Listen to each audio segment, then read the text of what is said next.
What's going on, everyone? So the Los Angeles Lakers were sent home by the Denver Nuggets. Sucks, hurts. This was a series that was just so marginal. Once again, just like last year and last series, it was defined by just key moments, key hustle plays, rebounds, right? Big shots, hitting the big moments, guys stepping up for Denver and not for the Lakers. Right? I talked about it from day one. This series rested on the role guys, right? If our role guys show up and outplay their role guys, we're going to win the series. LeBron James and Anthony Davis, I said, would at least neutralize Jokic and Jamal Murray. I think LeBron James and Anthony Davis collectively actually outplayed Jokic and Jamal Murray collectively. But once again, you look at D'Lo, Reeves, Rui over the course of this series, and then you look at Michael Porter Jr., Aaron Gordon, KCP, Reggie Jackson was even huge for them in this most previous game, right? Just their role guys made the big plays, had the big moments, hit the big shots when they needed. And it's really unfortunate. But one of the big questions that's going around is Jarred Vanderbilt and Christian Wood, right? Two guys that were available in this most recent game. Christian Wood was actually available in game 4 and didn't see the court. Jarred Vanderbilt became available in this game, game 5. And a lot of people are upset that Darvin Ham did not play either of them even a couple minutes, right? Especially, again, in a series that everything is so marginal. Everything is so, by a play, by a possession, right? To think that Jarred Vanderbilt couldn't come in and maybe get a key stop or a key turnover that didn't happen or get a rebound that we may have not have gotten, right? Like, one or two plays are the difference between you winning and losing a game, right? And people are looking at, Gabe Vincent and Spencer Dinwiddie and guys out there just laying complete duds and stinkers.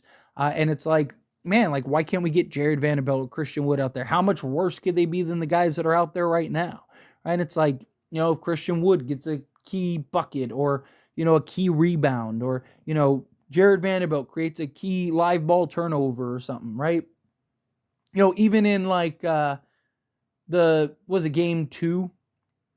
Right? If you had Jarred Vanderbilt in game, I mean, obviously they weren't available for that, but right, like do those sequences happen? Right? Because like LeBron's probably not on Jamal Murray at the end of the game. It's probably Jarred Vanderbilt.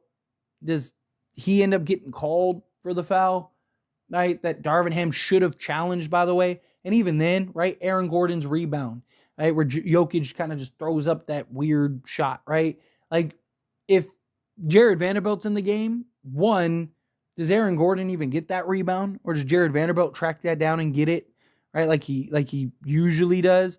Or even then, let's say Aaron Gordon does get that rebound and throws the kick out to Michael Porter Jr., hits that big 3. Does he even get that shot off? And if he does, is it affected by Jarred Vanderbilt? Christian Wood is another guy. It's just, you can kind of go down the list and go, man, these are two guys that really should have been played.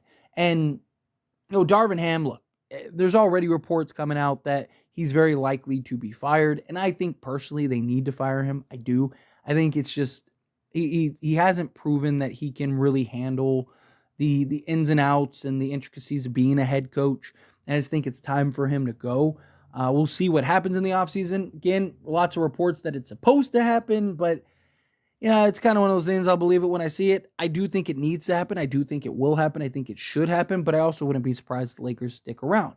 But starting with Christian Wood, right? I actually think Christian Wood, both games, could have made a real impact. Now, I know the Lakers won game 4, but I really like the idea of Christian Wood when Jokic is on the bench and Anthony Davis is getting rest, because, Darvin Ham was kind of mirroring the minutes. The Lakers either went small ball or they ran a couple minutes with Jackson Hayes out there, right? And Jackson Hayes in this most previous game, like, he was solid in the limited minutes he played, but he's not as versatile as Christian Wood can be, right? Again, Jackson Hayes wasn't bad, right? He had 5 rebounds in 7 minutes, right? What more could you ask for? But he also had 2 turnovers and 2 fouls in 7 minutes, right? But Christian Wood, the reason I like the idea and the thought of Christian Wood out there, especially when Denver went small and had, like Aaron Gordon at the 5, I just think you put in Christian Wood, who's a guy that, 6'10" with a long wingspan, a 7'2", 7'3" wingspan that can rebound and be more versatile and play through the post and be a guy that can step out and knock down the three ball out on the perimeter. I just think he gives you a little more versatility that Jackson Hayes doesn't. And I also think he's a guy that could rebound the basketball. I also think he's a guy that you could have thrown, and I would have at least experimented with throwing on Michael Porter Jr., right? Like, the big problem that the Lakers had with Michael Porter Jr. was, one, we kept leaving him open, but two, a lot of times he was just shooting over guys or just bullying guys out of the way and then getting the follow through.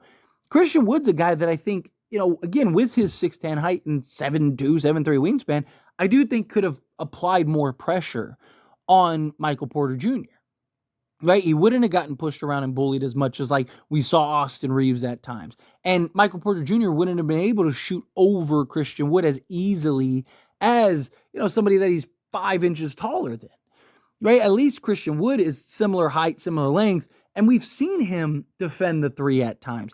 We saw him literally shut down Kevin Durant for a couple sequences and did it excellent in the in-season tournament. So you're telling me if he can defend Kevin Durant, you're telling me he can't, stay in front of Michael Porter Jr.? Of course he can. Right? And again, I'm not saying you needed to play him 40 minutes or anything like that, but I do think, a couple key minutes in game 4 kind of get his legs under him, and then game 5, I think he could have maybe swayed it. Again, in a series that's just so marginal, in a series that's just so by like a possession or two. Again, Michael Porter Jr. dropped 26 in this game. 26. If he drops 23, we win. Right? Because take 3 points away from Denver. We win 106, 105. Right? Like, everything's different. He was 5 of 7 from 3, 8 of 12 from the field. If he's, 4 of 7 from 3, that's the difference. If he's 7 of 12 from the field, that's the difference. Right? And even just rebounding. Like, you throw him in there, right? He gets a couple rebounds. Rui had 15 points and 5 rebounds on 6 of 15 from the field and 2 of 5 from 3. Christian Wood played, say, 10 of those 34 minutes, right? So let's say Rui still got 24 minutes. Like, you telling me Wood couldn't have gotten you 6 and 6? Right? Again, that would have been the difference. Right? Like, it's just everything, again, in a series that's so by a possession, I think Christian Wood could have went a long way. And then Jarred Vanderbilt, of course. Now, granted, Jarred Vanderbilt just got back. No one's expecting Jarred Vanderbilt to be Jarred Vanderbilt, right? The Jarred Vanderbilt we know, love, and are accustomed to.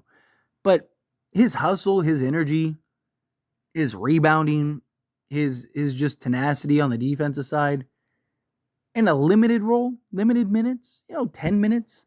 Like I said, Rui didn't have a great game. Could you have taken 10 minutes from Rui and put him out there and see? Like, Gabe Vincent got 9 minutes, right? Instead of Gabe Vincent's 9 minutes and him going 0-2, grabbing 1 rebound, 1 assist. Like, could you have thrown Jarred Vanderbilt out there? You're telling me you couldn't have gotten more than 1 rebound? Telling me you couldn't have got more than 0 points? Again, say Vando gets 4 points in those minutes, right? You win the game. He gets 2 or 3 rebounds in that time. You probably win the game. Right? Like, all of those little things, again, by a game that it's just, it was by the hair of your chinny chin chin. And that was kind of the story of the series. Right? It's like, why make him available if you're not going to use him at all? Like, what, you would have had to be down 10 late? Like, what scenario could have came to fruition for you to go, okay, I need to throw Christian Wood and Jarred Vanderbilt out there? Like, why? If you weren't going to utilize them or play them in any stretch, like, why even have them out there? It's just, it's frustrating. It's like, you get them some, like, let's see, especially when guys are out there throwing up stinkers, right? And it's something, and it's not like this was just a bad game for some of these guys. Like, they've been this the whole series. It's like, I don't know. I look at it and go, man, like, you couldn't have thrown a couple guys out there just to see how it looked. Couldn't throw Wood and Vando out there just to see how it looked, right? Like, again, it's the little things. It's the difference makers, right? Like, does Aaron Gordon again gets another offensive rebound? If Jarred Vanderbilt's on the court, does that happen? If Christian Wood's on the court, does that happen? Right? Like, it's just, again, you get one or two things that can really make a difference, and all of a sudden, everything changes. But anyway, as always, this is a discussion. I pass a question on to you. Let me know your thoughts and opinions down in the comments below. What do you think? How do you feel? Are you frustrated? Are you disappointed? Do you think, like, yeah, like, you got to play him? This was a real opportunity. What was the point of making them available if you're not going to play them? Again, however you feel, whatever your thoughts are, I'd love to hear it. So let me know down in the comments below. That being said, if you haven't liked this video, hit that like button. Helps me a lot. Helps me enjoy these types of videos, and I truly appreciate it. Not subscribe channel, hit that subscribe button. Turn on the bell notifications. Appreciate y'all. See you in the next one. Thank you.